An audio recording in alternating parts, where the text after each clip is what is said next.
Nous, techniquement, on essaye de faire attention quand même à être avec les chevaux. On fait attention quand même, c'est moins... On nous donne des plus belles images, on essaie de promouvoir comme on peut quand on nous interviewe. Avant, c'était pas comme ça, personne ne répondait. De notre côté, on essaye de faire comme on peut pour essayer d'être, on va dire, en accord avec ce qu'il faudrait, comment dire, de donner une belle image, quoi. Et le problème, on ne nous donne pas trop l'occasion de promouvoir notre image. Là, on vous la donne. Oui, mais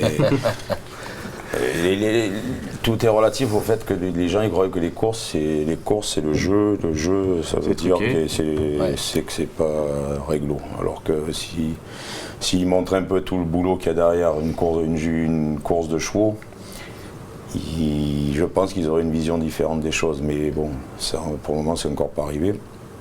Au grand public, on va dire aussi, aux spécialistes, comme vous dites, à Equidia, mais il y a des beaux reportages Equidia, mais personne n'y va sûrement les voir, à part les spécialistes, à part les gens qui connaissent déjà le milieu. Mais c'est dommage de ne pas en faire voir un peu ce que c'est la préparation d'un cheval, parce que les joueurs sont peut-être déçus, mais nous, on est les premiers déçus quand on n'est pas à l'arrivée, avec tout le boulot qu'on a fait dessus. Justement, pour rebondir par rapport à ce que vous venez de dire, ça va être notre thème suivant, la rediffusion télé. Il faut justement que les médias avancent dans ce sens, qu'ils travaillent avec les professionnels, avec les présidents, avec les responsables, pour montrer des nouvelles images, la nouvelle image des courses, et plus celle qui date depuis 20 ans, ou, comme le disait Alexandre, les courses truquées, ceci. On a aujourd'hui logiquement des accords qui s'annoncent avec un groupe TF1, une retransmission entre TF1 et LCI. Enfin, si vous voulez, les courses truquées, il y a longtemps qu'on n'en a plus entendu parler. Mais voilà. Par contre, ce qui est à la mode aujourd'hui, c'est quand même les matchs truqués, les joueurs de tennis et les joueuses qui ont pris des produits qui n'étaient pas licites.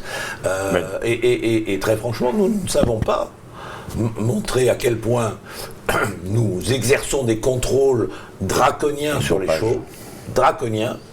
Le nombre, les milliers de prélèvements qui sont faits à l'occasion de toutes nos courses et le pourcentage infinitésimal de chevaux qui ne sortent pas indemnes de ces contrôles.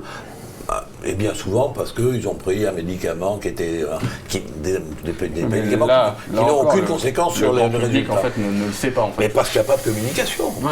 Parce qu'il n'y a pas de communication. Si on ne communique pas sur notre activité, aujourd'hui nous sommes morts, comme n'importe quel producteur.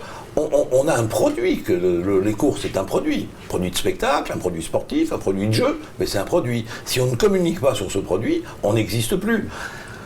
Or, avec la raréfaction de la finance, c'est vrai qu'on nous demande de plus en plus d'être particulièrement économe au niveau de la communication et des dépenses de communication.